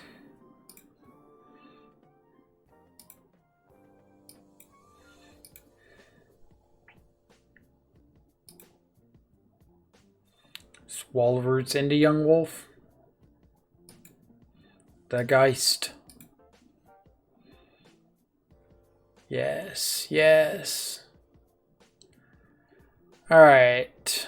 So do I just want to go block, bolt?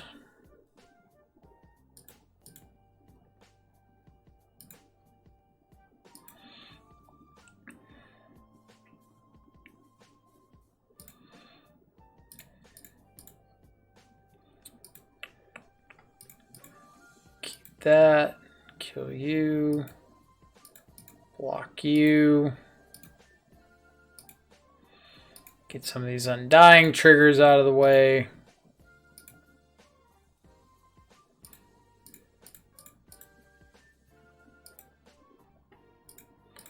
Go away. Heat to hand, Tarn to the bottom, Shadow to exile. Swing in with the Channeler.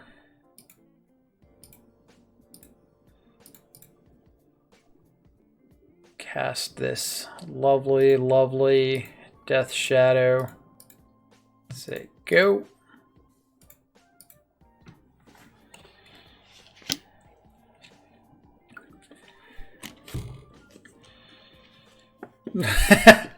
I was 100%, yeah, 100% expecting the triple young wolf there.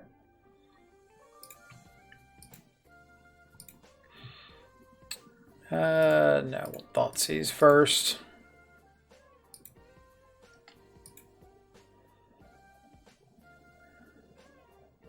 Sure. That means I've for sure got my next land drop.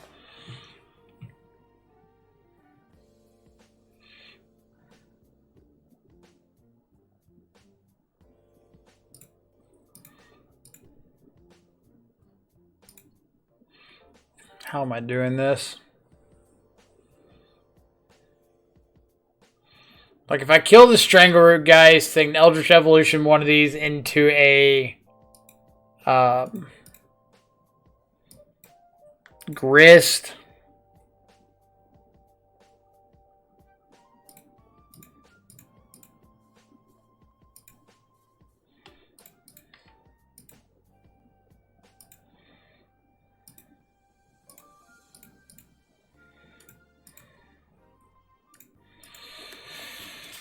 I guess we just have to take that risk.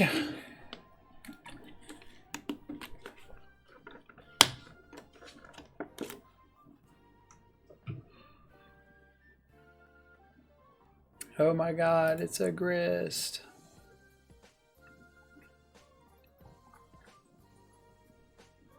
Kill my Channeler. Okay. Let's go blue, red.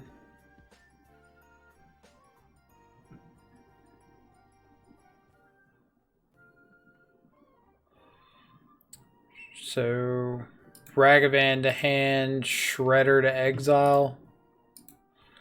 Why keep the land on top with only cards in hand being Expressive Iteration?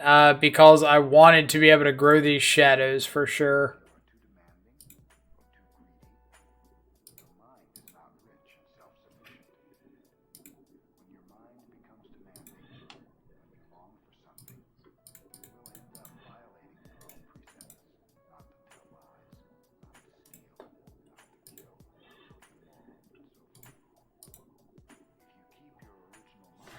Swap headphones, mine are dying.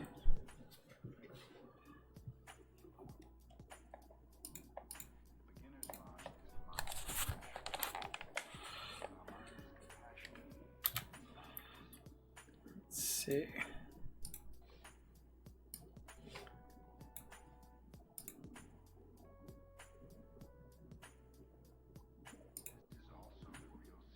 There. So we don't bore everybody with headphone settings. Good draw.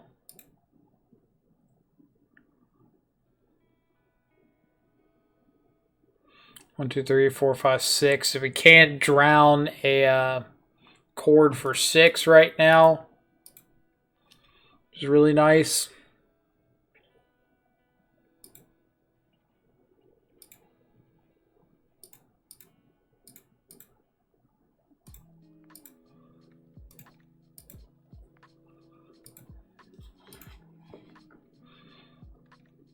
Can drown a Yawmoth.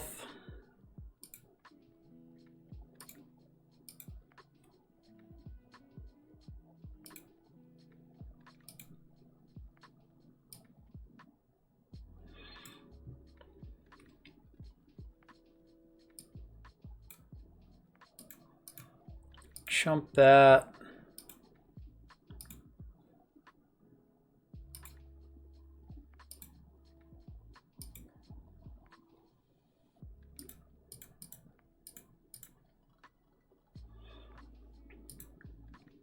And we're just sending them into abyss mode.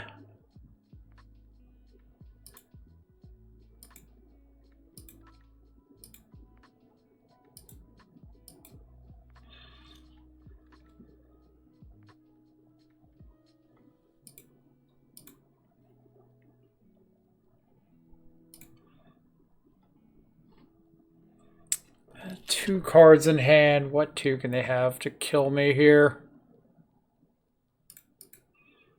I'm just taking this.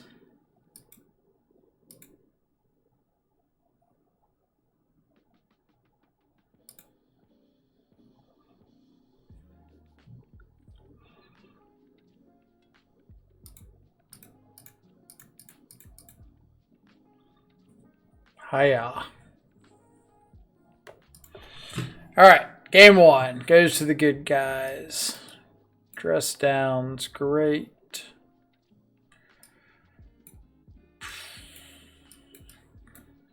Let's see, any number of these potentially. Ragavan's terrible, especially on the draw. Just like absolutely awful.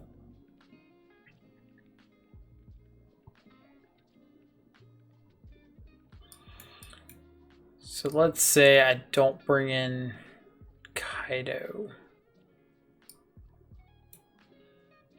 Dress down's probably like next worst thing because of endurance. Endurance and Veil of Summer. Chandler's also not great.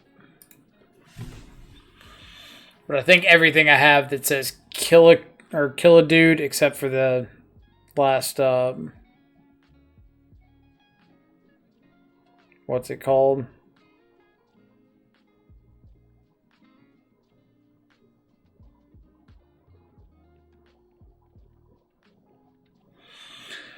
Everything except for the fourth dress down. They can kill a dude, I think stays in. Alright.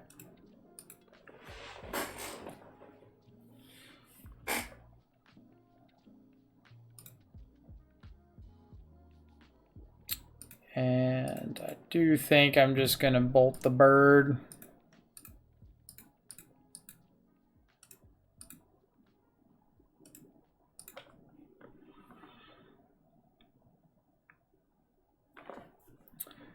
Prosperous Innkeeper.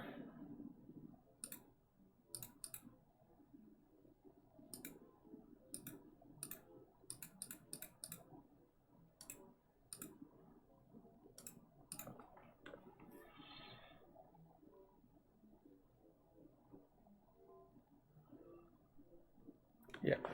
That was probably worst case scenario, but not much we can do about it.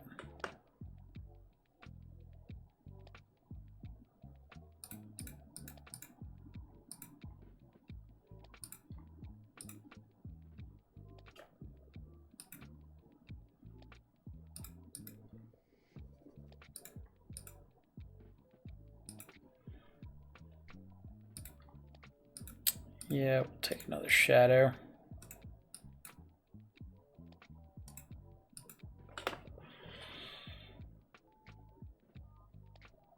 Like if they just have land Yawmoth here, there's not a lot of ways we win.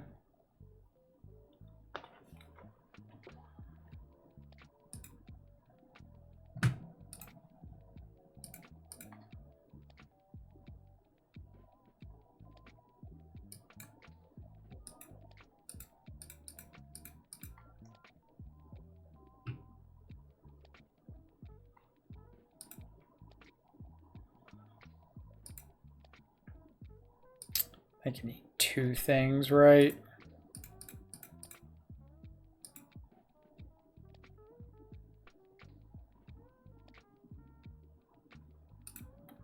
Sorry, Shadow. Man, scavenging is too strong. I've been telling them for years.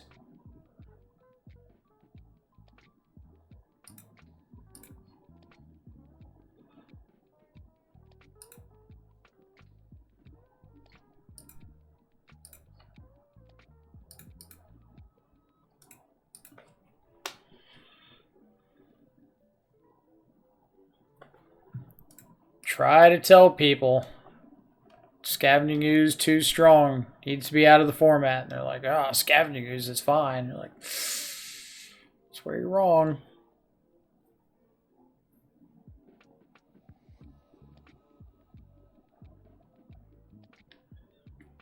Sackgeist, kill my shadow.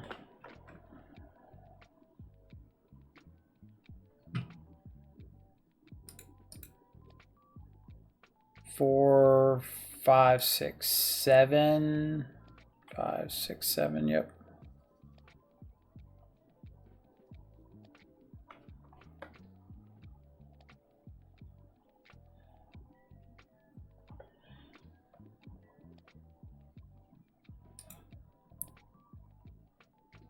All right, let's go iteration first.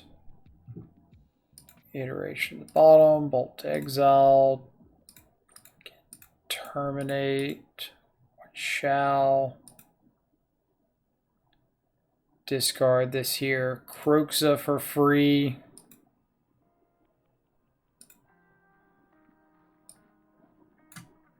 Say go.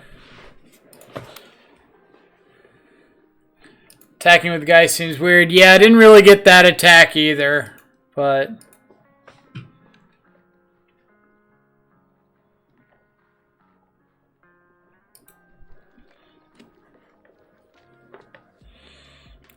target me. So let's exile a couple things so I'm not shuffling them back in.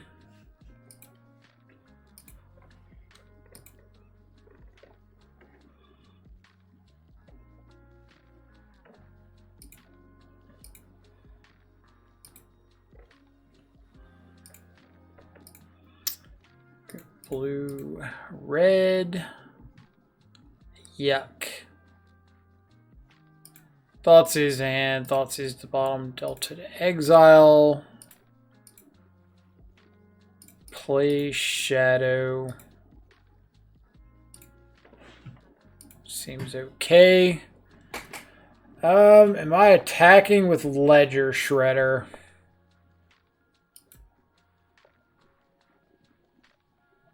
No, because I don't want to just die to a, what's it called? Strangleroot Geist off the top.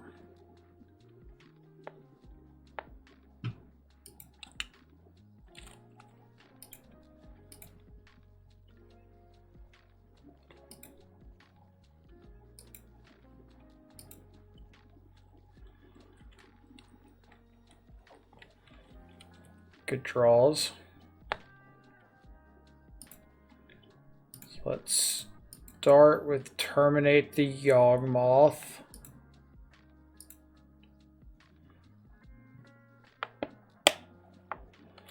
See if they want to sack some dudes and draw some cards.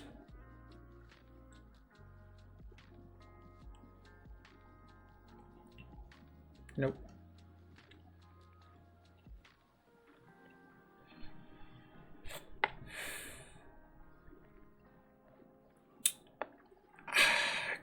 I wonder if I'm supposed to just take my chances with Strangleroot Geist and like attack with Shadow here. They no block. I've got block, Unholy Heat one of these. Yeah, I think I have to. I think not attacking me is like favoring them so heavily.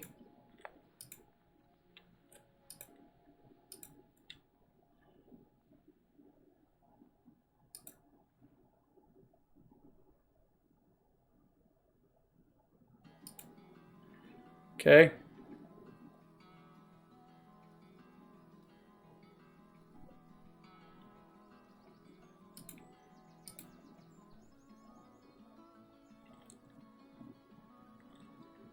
You gonna go for it?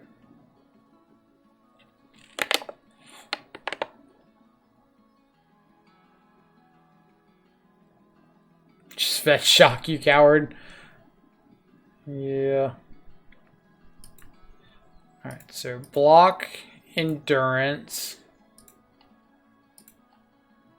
Exile a couple things.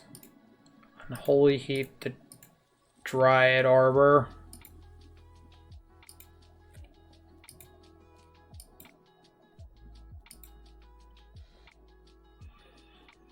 Don't have enough card types for that. So we're just going attack with Shadow.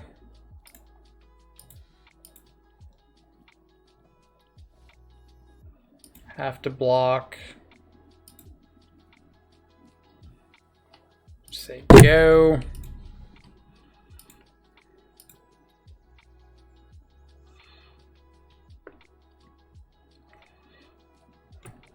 It'll feel good if I can steal this match off Tunneling Cat. It's like I beat her a couple times when she first started picking up Yawmoth. But since then, it's been pretty rough. Get rid of this Prosperous Innkeeper.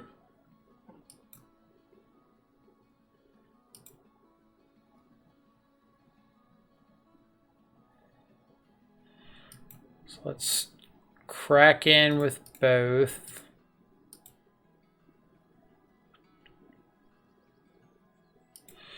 I could, like, play Shredder, cast Unholy Heat, and try to high roll, like, why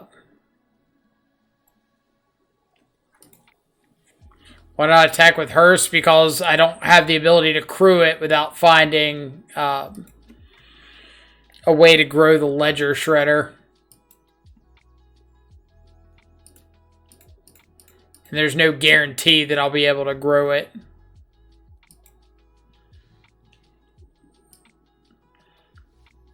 And then the Hearse itself is only 8 power. It's not 9, so it's not lethal. And I'd be like tapping out of everything to do that. I missed one activation of Hearse earlier, and that would have been the difference.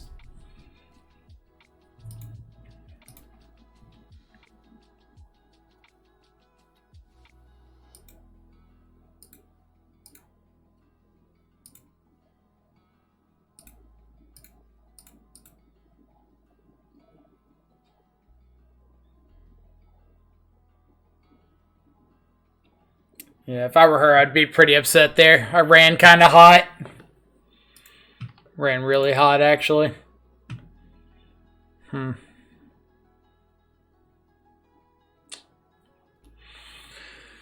Yeah, so like what I could have done was play the new Ledger Shredder, cast the Unholy Heat, and try to flip over a way to grow the new Ledger Shredder to crew the Hearse. The problem was if I miss, then I'm not attacking for lethal, and I would die to... I guess I wouldn't die because I'd have the untapped Shredder, but you know what I mean.